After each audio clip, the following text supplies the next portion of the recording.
Hey pipe smokers, Briarleaf00 here for another tobacco review. This will be number 4 for those keeping count.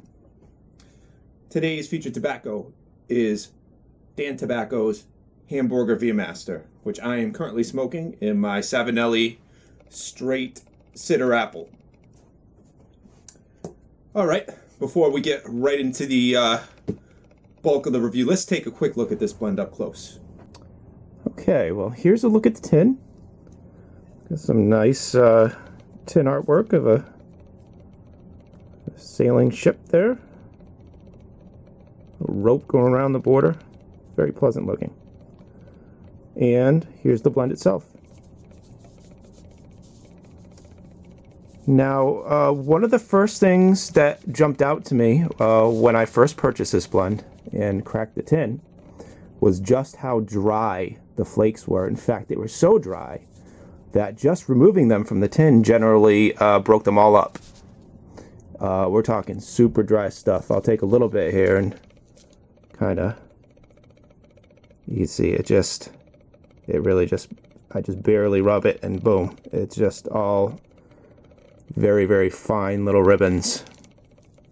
And as you can see, I think this is showing up nicely on the camera today. There are some strands of, you got some lighter leaf, some sort of medium brown leaf, and then some of this much darker stuff, as you can see here.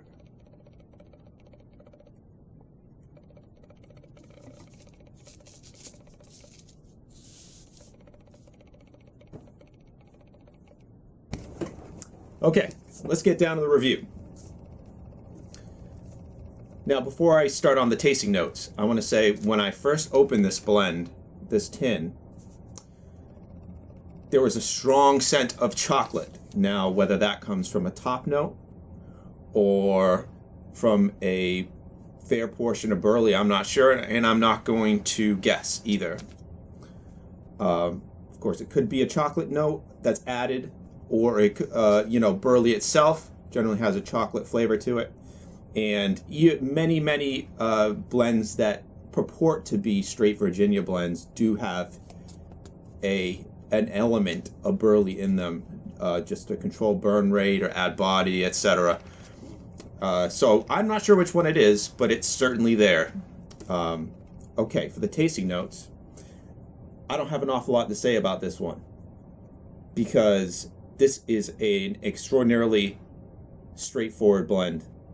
I get a sweet cane, sugar-like sweetness. I would not be surprised if there's a fair element of sugar on this blend, apart from what's, native to the leaf itself.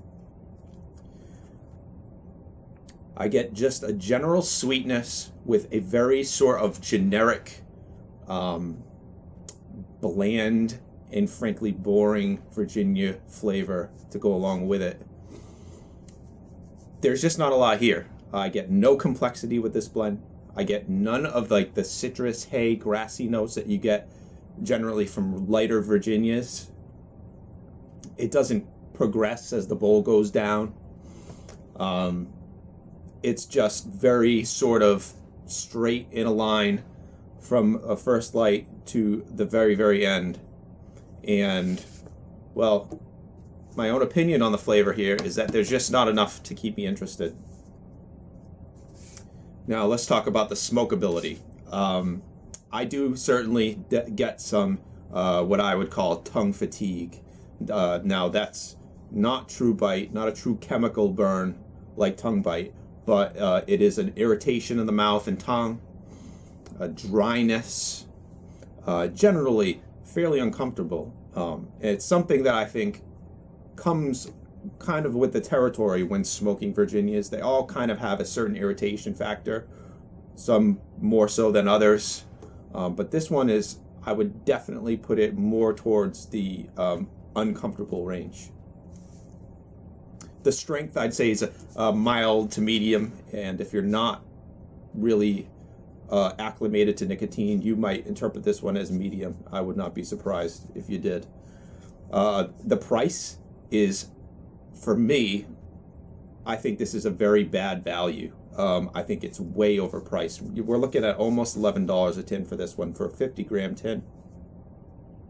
And for what you're getting, which is a very plain, straightforward Virginia, there's much better bargains out there. Now, some people say that this one sellers wonderfully.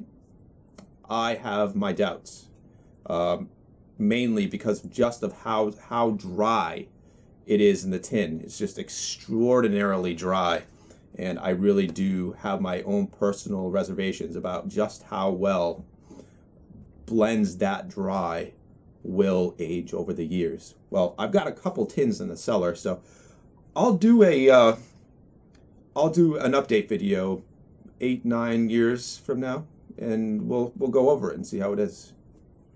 I'm going to go ahead and give this one a score, and I'm going to score this as a 6.3. Now, as a little interpretation of that score, I would say if you're a hardcore Virginia smoker like I am, it's worth trying, because you might just like it. And some people really do enjoy straightforward, uncomplicated blends, particularly for daytime blends or for blends where you're working out in the yard or you know, reading or whatever. You're just not focused on the smoke. But for me, I'm just not a big fan. So a 6.3, I will give this one. Well, I hope this has been somewhat informative. I'd like to thank everybody for tuning in, and I'll see you next time. This is Briarleaf00 saying, take it easy, everybody.